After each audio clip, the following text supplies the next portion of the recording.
Est-ce que Singapour est sur la route entre Toulon et Toulouse? On va demander à ceux qui sont à Singapour. Bonsoir Jérôme Darret, bonsoir Paul Riva. Bonsoir à vous tous. Alors oui, on n'est pas petit cours de géographie, on est d'accord. Singapour, c'est pas sur la route entre Toulon et Toulouse. Hein. C'est pas à côté d'Aurillac. C'est non plus. On est bien d'accord. Mais ça dépend si on prend raccourci ou pas. Quoi. Oui, c'est pas un raccourci.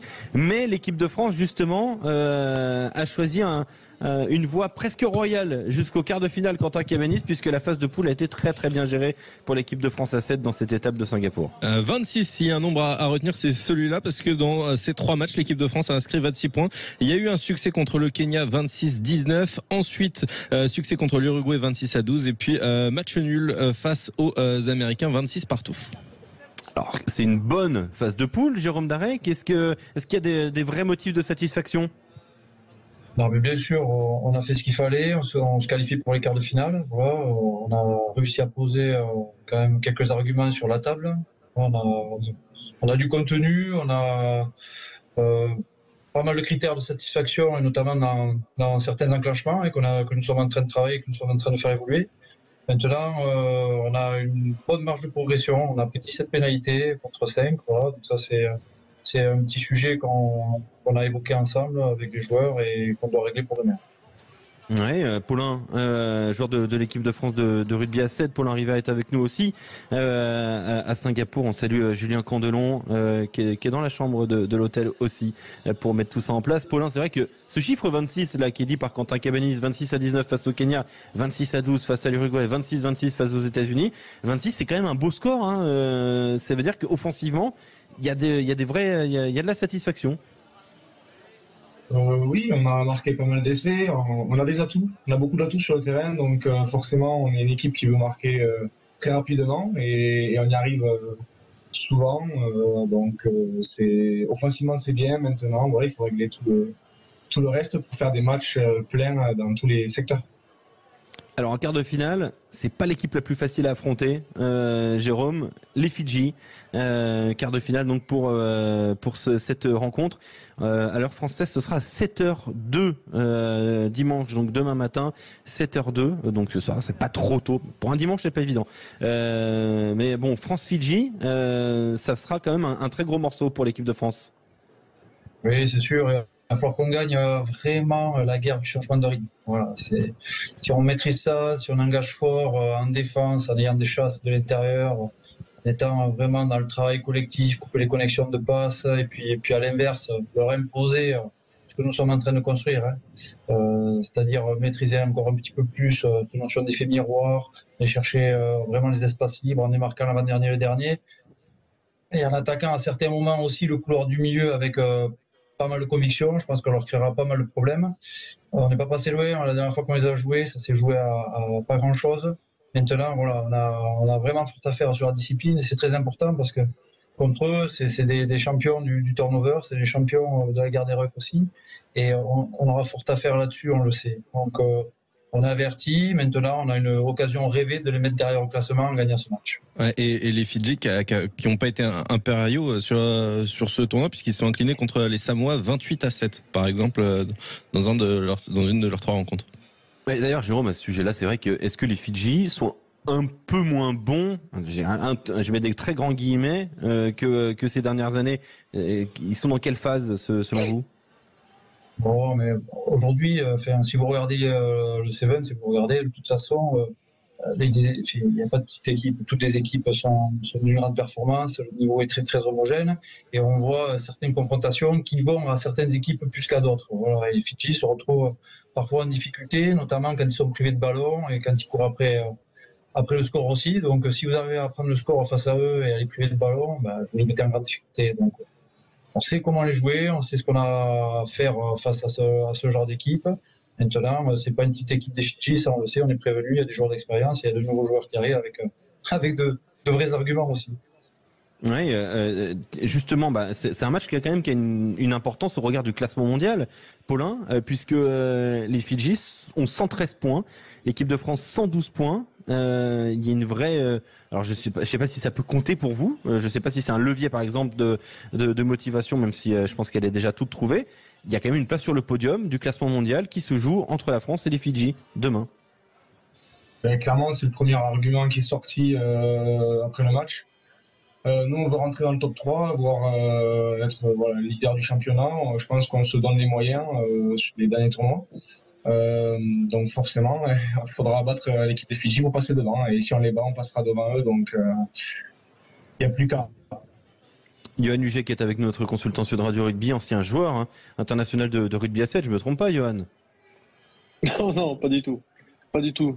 Franchement, j'ai beaucoup de respect pour ce qu'ils font, mais j'ai pas du tout les capacités et les cannes, on va dire. Et franchement, je suis plein d'admiration envers ce qu'ils font parce qu'enchaîner les tournois, les matchs comme ils font, je suis juste épuisé à les regarder jouer.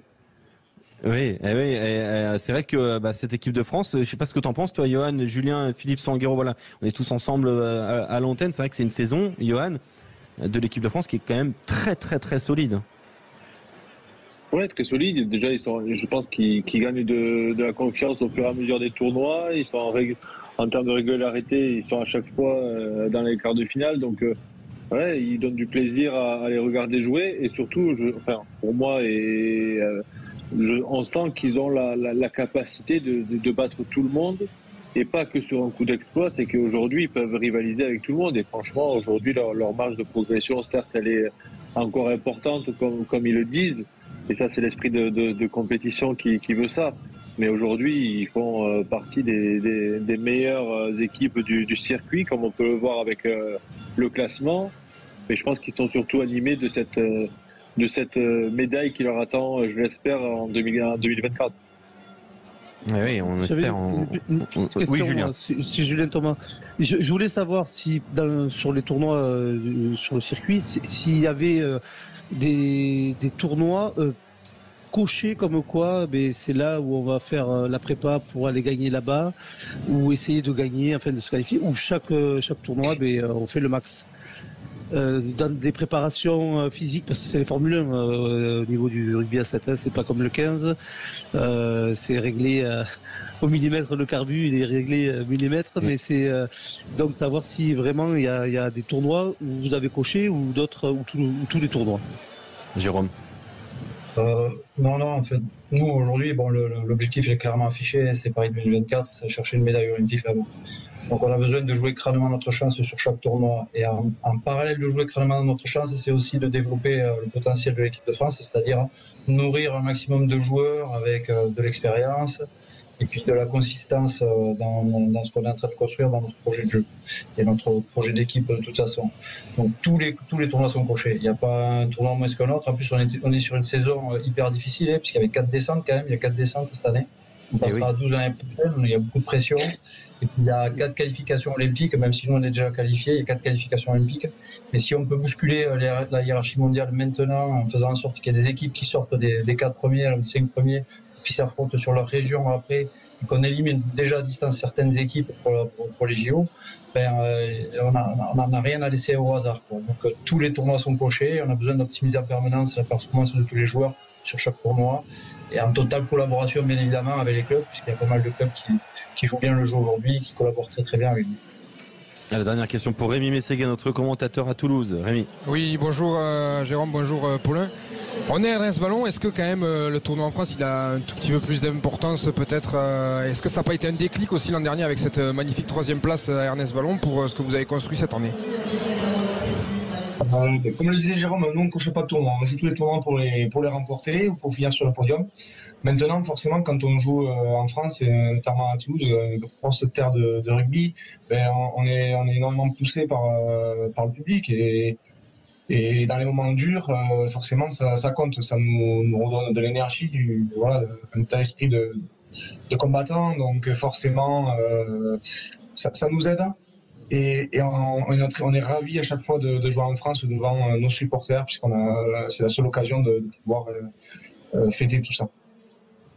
Merci beaucoup Jérôme Darret, Paulin Rivet en direct de Singapour. Bravo à l'équipe de France, donc 2 victoires et un match nul dans ces phases de poule, première de la poule C. D'ailleurs tiens, on a regardé un petit peu les stats, sur les 18 derniers matchs de l'équipe de France, il n'y a que 3 défaites, ce qui est absolument colossal pour les Bleus. Ce sont des résultats magnifiques. Et rendez-vous donc demain 7h02 exactement si vous voulez suivre l'équipe de France face aux Fidji. Ce sera sur Canal+, évidemment sur les antennes du groupe Canal dès 7h02. On en parlera demain à partir de 15h30 sur Sud Radio. Et bon courage donc pour ce France-Fidji. Merci Jérôme, merci à Julien Candelon et merci à Paulin Rivet en direct de Singapour sur Sud Radio. Belle soirée, dormez bien. Il va falloir être prêt. Merci. Merci. Bonne soirée.